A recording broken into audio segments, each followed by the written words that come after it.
Me excluyeron de la cena de Pascua con una mentira. Una llamada por error de mi madre me dejó escuchar la celebración completa de mi familia, con mi padre dando las gracias. Colgué y corté la comunicación para siempre. A veces, la exclusión más dolorosa es la que viene disfrazada de cancelación.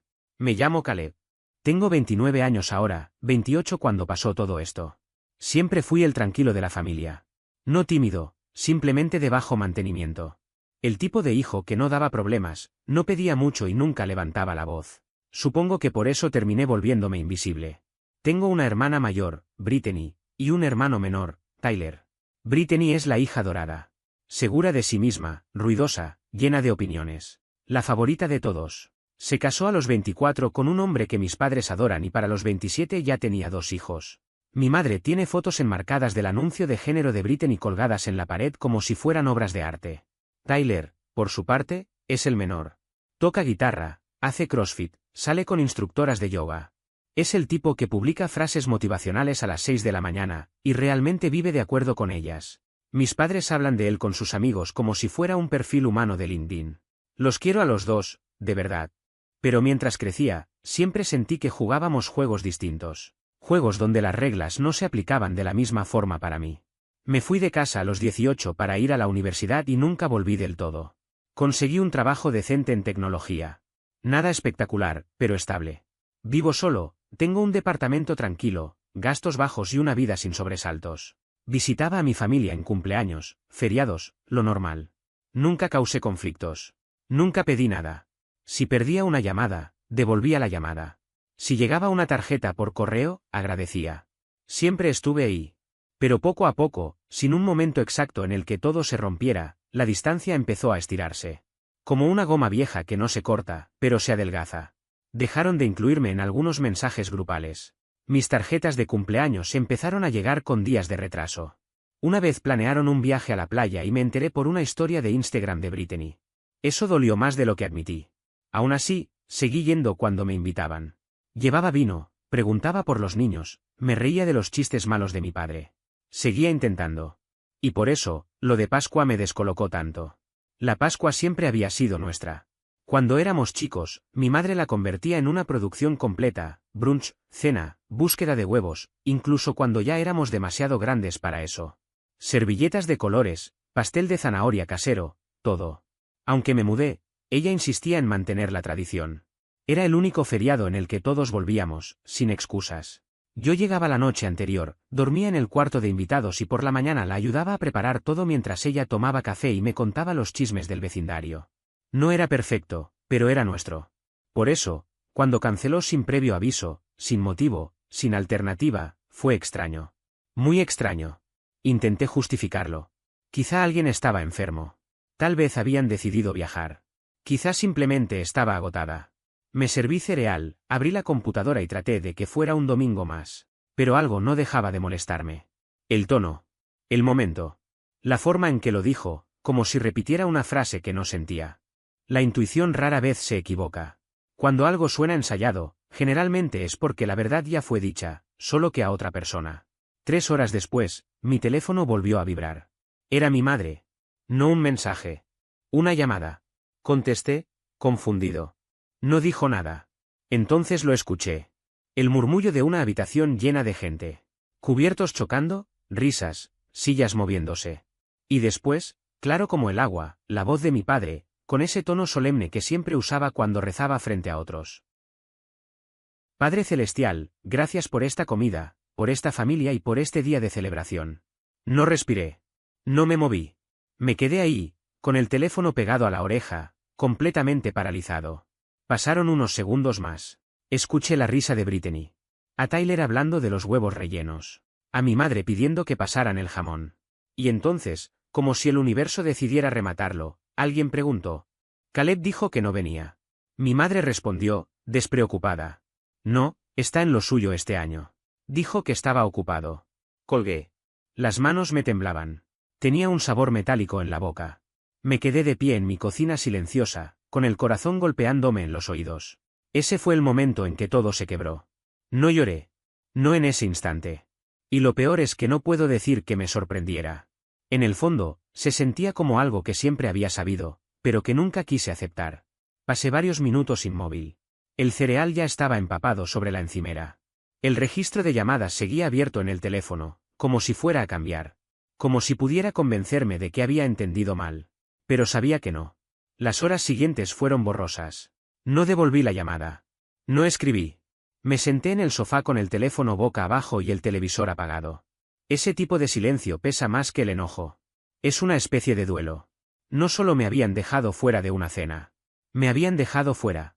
Hay un dolor particular en descubrir que tu ausencia no genera preguntas. Ese es el instante en que dejas de sentirte herido y empiezas a sentirte descartable. A la mañana siguiente, Brittany me escribió: «Espero que hayas tenido una linda Pascua, corazón rojo». Nada más. No mencionó mi ausencia. No dijo nada sobre la llamada. Era tan falso que me dio náuseas. No respondí. Al día siguiente, mi madre volvió a llamar. Dejé que fuera al buzón. Su mensaje fue breve, como si nada hubiera pasado. «Hola, cariño. Solo quería saber cómo estabas. Espero que tu Pascua haya sido relajante. Llámame cuando puedas». No la llamé.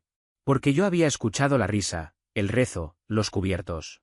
Y yo había estado solo, en un departamento de una habitación, comiendo cereal rancio mientras fingían que no existía. Durante la semana siguiente decidí desaparecer. No bloqueé a nadie. Simplemente dejé de iniciar contacto. Nada de mensajes en el grupo familiar, nada de llamadas de fin de semana, nada de chequear cómo estaban. Silencio absoluto. Y lo más revelador fue esto: nadie lo notó. Nadie escribió. Nadie llamó. Nadie preguntó si estaba bien. Pasó casi un mes hasta que Brittany me llamó. Abrió la conversación con una frase que me dejó helado. «¿Estás enojado con mamá o algo así?» Me quedé en silencio un segundo. «¿Por qué dirías eso?», pregunté. «No sé, has estado raro», respondió. Distante. «Mamá está preocupada». Solté una risa corta, amarga, casi sin sonido. En ese momento ocurrió algo que lo cambió todo. Brittany me había llamado por error. Un bug dial. Ella no dijo nada, pero yo escuché absolutamente todo. Escuché la cena. Escuché la oración. Escuché como mamá decía, con total naturalidad, que yo había dicho que estaba ocupado. Luego hubo un silencio incómodo. Y después, su voz más suave, casi justificándose. «No creo que haya sido para tanto, Caleb. No queríamos abrumarte». Ahí exploté. «No me importa que hayan cenado», dije cuando finalmente me escuchó. «Me importa que me dijeran que no había cena. Me importa que nadie pensara que eso merecía una explicación hasta que lo descubrí por accidente». Ella suspiró. Pude imaginarla adoptando ese tono que siempre usaba cuando quería parecer la persona razonable. «Fue algo pequeño. Tyler llevó a su novia, estaban los niños, pensamos que preferirías no saber». «¿Preferiría que me mintieran?». Eso la frenó. Por primera vez, no tuvo una respuesta inmediata. «No es lo que crees», colgué. Fue horrible. Y, al mismo tiempo, se sintió correcto. Era la primera vez en mi vida que le colgaba a alguien de mi familia. Y aún así, nadie se disculpó. Nadie volvió a llamar. Simplemente siguieron adelante como si yo fuera el problema. Como si yo hubiera exagerado. Como si yo hubiera arruinado la Pascua. Pasaron algunas semanas. Y entonces llegó mi cumpleaños. El 15 de junio. Esperé todo el día. A las 10 de la noche, Brittany mandó un mensaje. «Feliz cumpleaños. Ojalá haya habido pastel». Eso fue todo. Nada de mamá. Nada de papá. Ninguna llamada. Ninguna tarjeta. Ni siquiera una publicación automática en redes sociales. Y ahí lo entendí, de golpe, como un golpe seco en el pecho. Esto no era una fase rara. Esto era lo nuevo. Había sido degradado. Silenciosamente apartado. Convertido en familia extendida. No lo suficientemente importante para una cena. Ni siquiera para una llamada. No volví a escribirles. Ni una sola vez. El verano se hizo largo. Trabajé más de la cuenta, leí, traté de convencerme de que estaba bien. Pero no lo estaba. Siempre había sido callado, sí, pero ahora me sentía borrado. Y lo que más me atormentaba era recordar todas las veces que yo sí había estado. Todas las veces que hice el esfuerzo. Como aquella vez que manejé 6 horas después del trabajo para llegar al asado de cumpleaños de Tyler. O cuando gasté mi bono entero comprando esos sets de Lego absurdamente caros que los hijos de Brittany querían. Siempre fui yo el que se movía.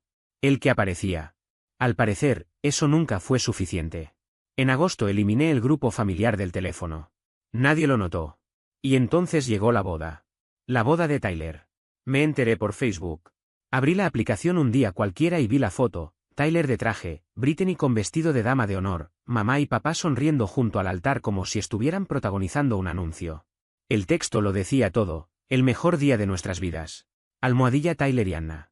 Me quedé mirando la pantalla durante mucho tiempo. No hubo invitación. No hubo aviso. Ni siquiera un no por cierto. Nada. Ahí algo dentro de mí se endureció. No grité. No me enfurecí. Me congelé. Y todo encajó. No me estaban olvidando. Me estaban sacando de forma deliberada. ¿Limpie? Como si nunca hubiera existido. No podía respirar. No porque quisiera ir a la boda, sino porque ni siquiera me habían considerado. La boda fue un domingo. El lunes siguiente fui a mi unidad de almacenamiento. Saqué cajas viejas, álbumes de fotos, tarjetas, regalos de la infancia. Me senté en el suelo durante una hora revisando todo. Dibujos, fotos escolares, tarjetas que decían, te queremos para siempre. Trataba de encontrar el momento exacto en que empecé a desvanecerme. Pero no había un punto claro. Solo una erosión lenta. Un desaparecer gradual. Esa noche abrí la computadora y empecé a escribir una carta. No era agresiva. No era resentida. Era honesta. Escribí sobre la Pascua, el mensaje de voz, la boda, el silencio. Dije cómo me habían hecho sentir, pequeño, descartable. No pedí que cambiaran. Solo dije la verdad. Después la borré. Porque entendí algo fundamental, si realmente les importara, no tendría que explicar nada de esto. Septiembre pasó. Luego octubre. Y el último golpe llegó sin drama, sin gritos. Llegó en forma de mensaje de texto en Thanksgiving. Mamá, hola, espero que estés bien. Este año haremos algo pequeño. Brittany será la anfitriona. Sin presión para que vengas. Solo quería avisarte. ¿Corazón rojo? Eso fue todo. No era una invitación. No era un queremos que estés. No había mención de la boda. No había disculpa. Solo otra exclusión casual disfrazada de gesto amable. No respondí. Ese mismo día abrí Facebook. Las fotos empezaron a aparecer, la mesa servida, los niños de Brittany sonriendo, Tyler con una cerveza, papá cortando el pavó, mamá con esa sonrisa que siempre reservaba para las visitas. Y al fondo, casi fuera de foco, había una silla con una tarjeta doblada. No era para mí. Era para el perro. Para Dixie. Ahí se rompió algo definitivamente. No estaba olvidado. Había sido reemplazado. Y no por una persona. Por un Golden Retriever. Ese fue el momento en que dejé de lamentarme y empecé a planear. Después de Thanksgiving no volví a decir nada. Ni mensajes, ni llamadas. Eliminé las fotos. Archivé todos los chats familiares. Silencié el Instagram de Brittany, aunque dolió más de lo que quiero admitir. Sus publicaciones habían sido mi última ventana a una familia de la que ya no formaba parte. Pero entendí que observarlos vivir sin mí era una forma lenta de autodestrucción. Pequeños cortes diarios. Y yo me estaba desangrando en silencio. Los días siguientes se sintieron vacíos. Existe un tipo de duelo del que nadie habla. El duelo por personas que siguen vivas, siguen sonriendo, siguen abriendo la puerta, solo que ya no lo hacen para ti. Yo no era el hijo que murió. Era el que se volvió incómodo. Seguí funcionando en automático durante meses. Despertar, café, trabajo, algo congelado para cenar, dormir. Repetir. Todo ocurría con un tono gris, apagado, como si la vida estuviera avanzando al otro lado de un vidrio y yo solo pudiera observar desde adentro. No sentía entusiasmo ni dolor agudo, solo una especie de desconexión constante. No fui consciente de cuánto había caído hasta una noche de diciembre. Estaba otra vez tarde en la oficina, solo en la sala de descanso, esperando a que el microondas terminara su ciclo mientras deslizaba el dedo por el teléfono sin interés real. Abrí LinkedIn por puro aburrimiento, algo que casi nunca hacía, y ahí apareció una publicación de Tyler. Anunciaba su nuevo puesto como gerente senior de marketing. Agradecido, bendecido, palabras grandes. Decenas de comentarios celebrándolo. Entre ellos, uno de mi madre, muy orgullosa de ti, acompañado de un corazón azul. Me quedé mirando la pantalla con el pulgar suspendido en el aire. Llevaba 6 años en la misma empresa de IT. Había conseguido 2 ascensos, diseñado desde cero un sistema interno de tickets que seguían usando todos los días. Jamás había recibido un comentario público de mi familia por nada de eso. A veces ni siquiera estaba seguro de que supieran a qué me dedicaba exactamente. No sé qué fue lo que se activó en mí esa noche. Pero cuando el microondas pitó anunciando que mi lasaña mediocre estaba lista, volví a mi escritorio y abrí mi propio perfil. Actualicé la biografía, agregué certificaciones que llevaba años dejando olvidadas, cambié la foto. Cuando terminé, me quedé mirando la pantalla y pensé, esto es lo que tengo, Tal vez ya es momento de hacer lo suficiente. Ese fue el primer impulso real. El segundo llegó una semana después, cuando mi arrendador envió el aviso de renovación del contrato. El alquiler subía $200. Normalmente habría suspirado y seguido adelante, pero esa vez hice algo distinto, abrí Zillow, solo por curiosidad. Navegué un poco y encontré un departamento de un dormitorio, a unos 20 minutos de distancia. La hipoteca era más baja que el alquiler, tenía mejor vista y un balcón pequeño. Lo guardé en favoritos y cerré la página. Nada más. Pero algo volvió a acomodarse dentro de mí. En enero empecé a ir al gimnasio en silencio. Sin publicaciones, sin selfies. Media hora después del trabajo, caminadora y algo de pesas. No se lo conté a nadie, ni siquiera a Evan, el compañero con el que solía hablar de ese tipo de cosas. No quería espectadores mientras intentaba recomponerme. Necesitaba hacerlo en paz. También empecé a cocinar. No como moda ni con recetas virales, sino comida real. Pollo salteado con limón y tomillo. Verduras al wok. Al principio se sentía ridículo cocinar solo para mí, pero también tenía algo tranquilizador. El sonido del ajo en el aceite, el vapor al levantar la tapa. Por primera vez en mucho tiempo, no cenaba apurado para volver al trabajo. Estaba presente. Y eso era nuevo. La terapia vino después. Siempre me había dicho que no la necesitaba, que estaba bien. Pero una noche de febrero, volviendo a casa con el viento helado cortándome la cara y las bolsas del supermercado marcándome las manos, me senté en la cama y simplemente me rompí. El llanto salió sin aviso, profundo, descontrolado. De esos que te bloquean el pecho y te hacen emitir sonidos que ni reconoces como propios. No llamé a nadie. Busqué terapeuta en mi zona y envié un correo. Se llamaba Lauren. Voz suave, directa. No asentía de más ni usaba ese tono condescendiente que siempre temí. Escuchaba. Y poco a poco empecé a hablar, la familia, las cenas, la boda, los silencios. Yo esperaba análisis complejos, pero en su mayoría me devolvía mis propias palabras, como un espejo bien puesto. Una vez me dijo algo que se quedó conmigo durante días. No los perdiste. Nunca te permitieron ser parte completa. Hay frases que no consuelan, pero ordenan. Dejó de ser abandono y pasó a ser exclusión estructural. Para marzo, algo había cambiado. No era felicidad, pero tampoco estaba roto. Estaba construyendo. Y lo más extraño de todo, nadie parecía notarlo. No publiqué fotos de transformación. No bajé 30 kilos ni cambié el guardarropa. Seguía usando la misma sudadera para ir al trabajo y tomando el mismo café mediocre. La diferencia era que ahora yo lo notaba, y eso bastaba. Entonces pasó algo inesperado. Una mañana me desperté con una llamada perdida de mi padre. Sin mensaje de voz. Solo el registro, 7:32 de la mañana. Me quedé mirando el teléfono un buen rato. Parte de mí quiso devolver la llamada por costumbre, pero otra parte, más firme, me detuvo. Si era importante, volvería a llamar. No lo hizo. Una semana después llegó un correo grupal de Brittany. Asunto, brunch familiar. Planeando con tiempo. Casi me reí.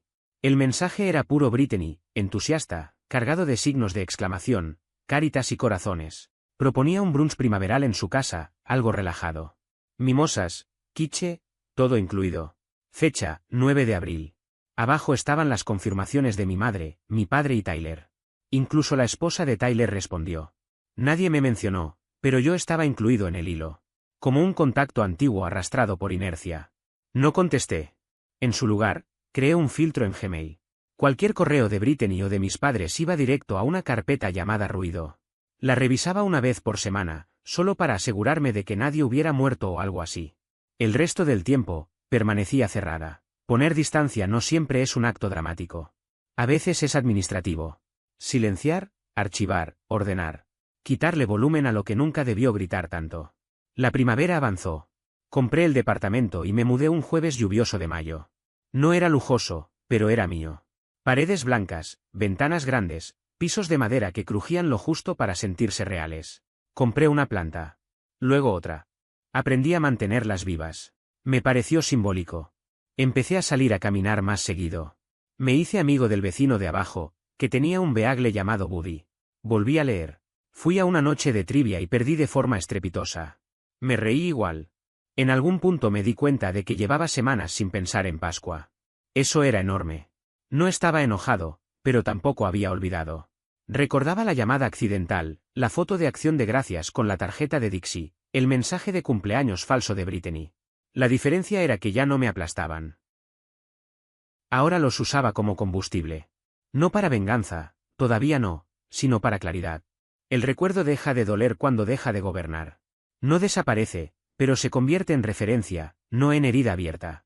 Porque hay algo que nadie te dice: cuando dejas de perseguir a quienes no te quieren, aparece espacio para encontrar a quienes sí. Y yo estaba empezando a hacerlo, despacio, en silencio, bajo mis propias reglas. Y justo cuando el dolor empezaba a volverse tolerable, llegó el sobre. Sin remitente. Solo mi nombre, escrito con la letra inconfundible de mi madre. Dentro había una invitación para celebrar el cumpleaños número 35 de Brittany. El sobre era grueso, de cartulina color crema, con letras en relieve dorado. Un diseño elegante, casi excesivo. En la parte inferior, en una tipografía pequeña y formal, se leía: vestimenta formal, solo adultos. No había nota adicional. No había mensaje personal. Nada. Solo la invitación. Era la primera vez en casi un año que me incluían en algo. Y aún así, supe de inmediato que no era un gesto de paz. Era una puesta en escena. En ese instante lo entendí todo. No me querían ahí por mí. Me necesitaban para que mi ausencia no llamara la atención. Querían la imagen de una familia unida, no la realidad. Querían el decorado completo, aunque uno de los actores estuviera fuera de lugar. Y entonces supe qué hacer.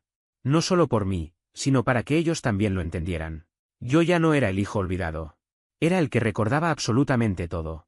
Y no pensaba dejarlo pasar. No esta vez.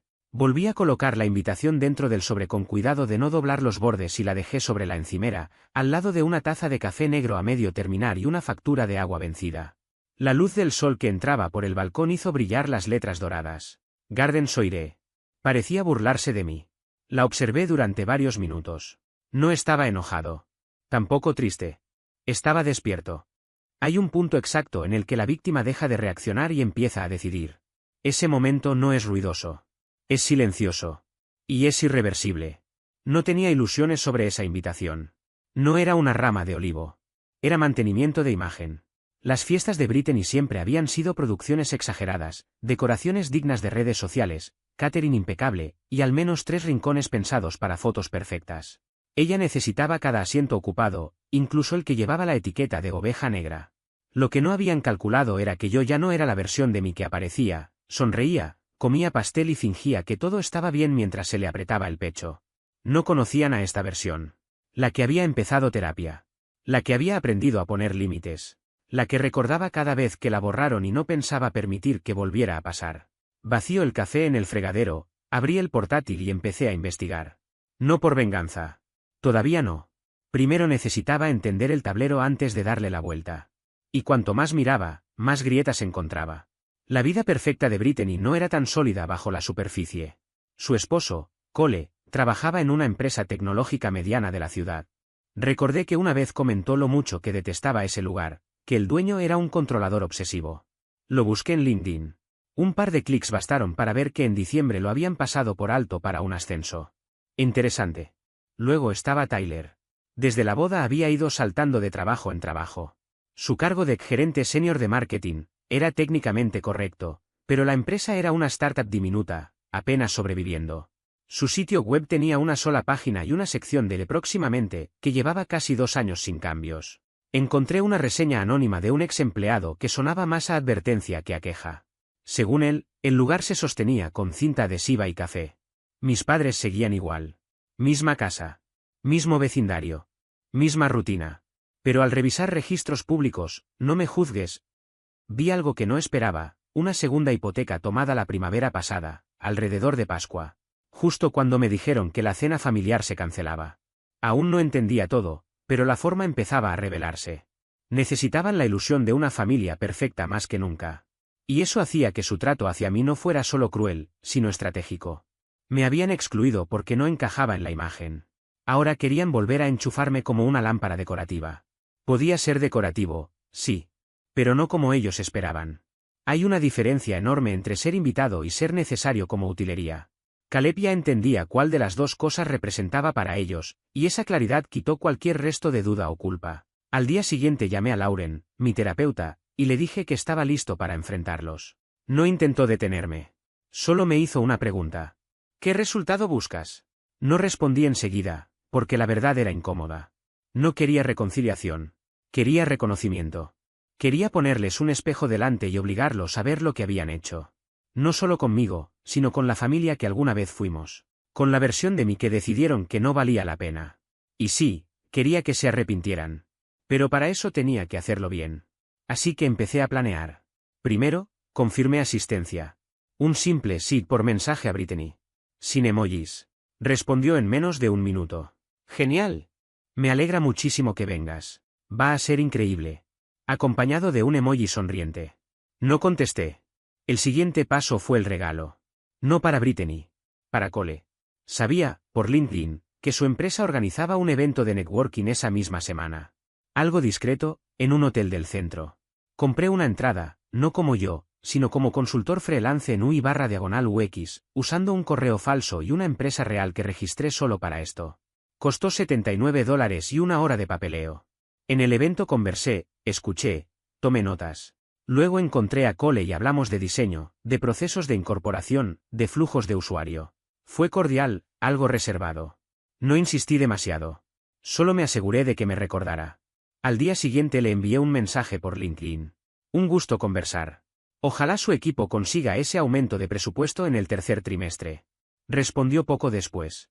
Gracias. Siempre es bueno hacer nuevas conexiones. La semilla estaba plantada. Después vinieron las fotos. Contraté a un fotógrafo local recomendado por un amigo, Brandon, especializado en eventos con estilo documental. Le expliqué que se trataba de una fiesta familiar y que las dinámicas serían incómodas. Le pedí que captara todo, las sonrisas forzadas, las miradas esquivas, los silencios. Aceptó. Pagué la mitad por adelantado. No estaba buscando pruebas para acusar. Buscaba registros. Evidencia emocional de algo que siempre había sido negado con sonrisas y frases amables. El último paso fue el atuendo. Nada de informal. Nada de medias tintas. Un traje de 3 piezas, lana azul marino, solapas marcadas, pañuelo, reloj que no usaba desde la universidad.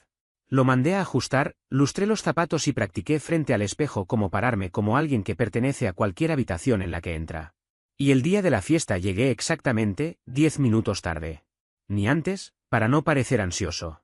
Ni después, para no parecer descortés. El jardín delantero estaba lleno de autos. Globos atados a la baranda del porche. Guirnaldas de luces cruzando el patio trasero. Todo listo para la función.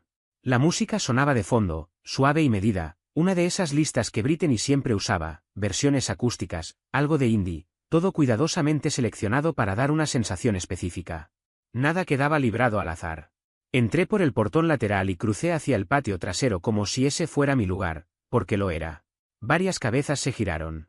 Algunas conversaciones se interrumpieron a mitad de frase. Brittany fue la primera en verme. Su expresión se iluminó de inmediato. Demasiado rápido. Demasiado ensayado. Caleb, viniste, dijo, con una sonrisa perfecta. Le devolví la sonrisa. No me lo perdería. Después apareció mi madre. Se notó sorprendida, como si en el fondo no hubiera creído que yo iba a presentarme. Luego mi padre. Un leve asentimiento, una palmada breve en la espalda. Eso fue todo. Nadie mencionó el año entero de silencio. Nadie habló de la Pascua cancelada, de la boda, de Acción de Gracias. Todo se redujo a sonrisas falsas y conversaciones superficiales. No forcé nada. Todavía no. Me mezclé con la gente, pregunté por los niños, elogié la decoración, tomé un pequeño pincho de Capri de una bandeja y dejé que todos creyeran que estaba participando del juego. Lo que no sabían era que Evan ya estaba trabajando. Se movía entre la gente sin llamar la atención, con un polo sencillo y una cámara sin espejo que parecía inofensiva. Cada gesto de indiferencia, cada vez que mi madre miraba a través de mí como si no estuviera, cada interrupción de Brittany, todo quedó registrado. La negación funciona mientras no queda constancia. En cuanto alguien observa desde afuera, el teatro empieza a fallar.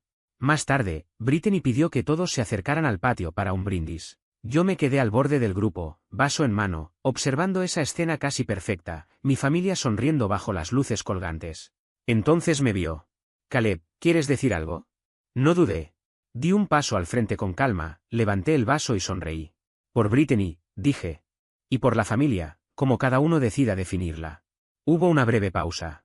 Risas educadas. Algunas miradas cruzadas, confusas. Cole parecía hacer cuentas mentales. Bebí un sorbo y volví a perderme entre la gente.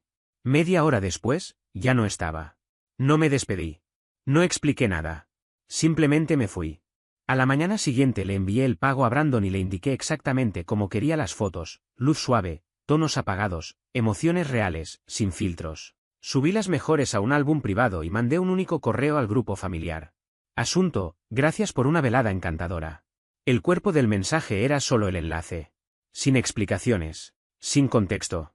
Solo la verdad capturada en imágenes. Porque a veces no hace falta gritar. Basta con mostrarle a alguien quién es cuando cree que nadie está mirando. Y eso era solo el comienzo. No abrí el enlace durante 2 días. Quería que el silencio hiciera su trabajo. Cuando finalmente revisé el álbum, encontré exactamente lo que esperaba. Las fotos eran hermosas de una forma incómoda, porque la verdad siempre lo es. Sonrisas había, sí, pero eran rígidas, calculadas. Y entre esos momentos, Evan había captado las grietas. Brittany riendo con una copa de champán, en pleno gesto de desdén, dándome la espalda mientras yo estaba a pocos pasos. Mi madre sosteniendo a Dixie como a un bebé, arrullándola, mientras yo aparecía al costado del encuadre, con el vaso intacto. Tyler explicando algo con entusiasmo a un grupo, mientras yo permanecía solo en una mesa lateral, parcialmente oculto por las luces de la pérgola. Y la última imagen, deliberada, una toma amplia del jardín, todos brindando con los brazos en alto, y yo en primer plano, desenfocado, alejándome, espalda erguida, traje impecable, sin mirar atrás. No acusaba a nadie. No gritaba. Simplemente mostraba. Y eso bastaba. Las consecuencias no llegaron de golpe. Fueron apareciendo en oleadas. Primero, el mensaje de Brittany. Oye, no sé si te diste cuenta, pero algunas fotos no nos favorecen mucho. Sin emojis. No respondí. Luego, un correo de mi padre intentando mediar. La familia debería enfocarse en los buenos momentos, no en imágenes incómodas. Tratemos de seguir adelante. Lo archivé sin abrirlo. Después, un mensaje privado de Cole. Mira, sé que las cosas están raras con tu familia, pero no quiero que esto afecte mi posición en el trabajo. Alguien del evento de networking vio el álbum y preguntó. Ahí estaba la grieta. Había compartido el álbum, de forma discreta, con 3 contactos del sector que conocí en ese evento. Uno de ellos trabajaba en recursos humanos de la empresa de Cole. El álbum no tenía un título dramático. Se llamaba simplemente, El jardín de Brittany y momentos sin filtrar. Fue suficiente. La imagen pulida del yerno ejemplar empezó a mostrar pequeñas manchas. No perdió su empleo, pero tampoco consiguió la cuenta importante que estaba buscando. Su nombre desapareció silenciosamente de la lista de ascensos rápidos. No tuve que hacer nada más. Esa fue la primera fase. La segunda fue mi madre. Llamó 2 veces. La primera, sin dejar mensaje. En la segunda, su voz se quebró. Caleb, no entiendo por qué haces esto. Ese álbum nos hace ver fríos. No es justo. Te queremos. El problema es que el cariño sin acciones no es amor. Es solo recuerdo. No devolví la llamada. En su lugar, le envié un sobre. Dentro había una sola foto. Una que ni yo esperaba. Ella, rodeada de Brittany, Tyler y los nietos. Yo estaba detrás, ligeramente borroso, pero visible. Mirándola. Debajo, 4 palabras escritas a mano, así se sentía. No volvió a llamar. La tercera y última fase fue el testamento. No el de ellos. ¿El mío? En junio, después de instalarme definitivamente en el nuevo departamento, me reuní con un abogado. Le expliqué todo con precisión. No tenía cónyuge, ni hijos, ni hermanos en quienes confiar. Dejé mis bienes, ahorros e inversiones en un fideicomiso con una cláusula clara que excluía a cualquier miembro de mi familia. En su lugar, creé una beca a mi nombre para jóvenes que hubieran sido apartados emocionalmente de sus familias. Cuando los documentos estuvieron listos, envié una copia escaneada a Brittany, con copia a mis padres. Asunto: ya que me olvidaron, dejémoslo por escrito. El mensaje fue breve: no intenten contactarme por esto. No es una amenaza. Es una cortesía. No respondieron. Pero sé que lo leyeron. Una semana después, Brittany dejó de seguirme en redes. Luego Tyler. Luego mi madre. La exclusión silenciosa que ellos habían practicado durante años, yo la hice visible y definitiva. No fue una victoria ruidosa. Fue calma. Fue libertad. Había invertido demasiados años reduciéndome para no incomodar. Llegando con detalles innecesarios, cuidando cada gesto, esperando que algún día alguien notara el esfuerzo. Convenciéndome de que la cortesía reemplazaba la presencia y que un mensaje tardío podía compensar ausencias prolongadas. Durante mucho tiempo acepté migajas emocionales como si fueran gestos suficientes. Pero algo había cambiado. No de forma abrupta ni dramática, sino con una claridad serena. Ya no necesitaba explicaciones, ni disculpas, ni reconciliaciones forzadas. Simplemente dejé de ofrecer versiones más pequeñas de mí mismo para que otros se sintieran cómodos. Cerrar un ciclo no siempre implica reconciliarse. A veces implica reconocer que insistir también es una forma de negarse a uno mismo. No hubo enojo. Tampoco deseo de revancha. Lo que quedó fue una calma firme, casi inesperada. La certeza de que no tenía nada más que demostrar ni a quién justificarle mi distancia. Había cerrado la puerta sin necesidad de dar un portazo. Días después, en una tarde cualquiera, estaba sentado en un parque, con un libro apoyado en las rodillas, cuando vibró el teléfono. Un mensaje breve de Brandon. Solo un enlace y una frase escueta: pensé que esto te gustaría ver. Era una nota en una sección local, una de esas historias que no buscan culpables ni héroes. Hablaba de una serie de fotografías que habían provocado conversación. De cómo el silencio, cuando se expone, puede decir más que cualquier confrontación. De personas que aprendieron que ser ignorado no es lo mismo que no importar. No aparecían nombres. No hacía falta. Reconocí cada línea. El artículo cerraba con una reflexión tomada de una entrevista al fotógrafo. A veces, la decisión más honesta no es insistir, ni explicar, ni quedarse. A veces es saber cuándo retirarse con dignidad. Apagué la pantalla, guardé el teléfono y seguí leyendo. Por primera vez en mucho tiempo, no sentí la necesidad de revisar si alguien había entendido mi ausencia. Yo sí la entendía. Y eso era suficiente.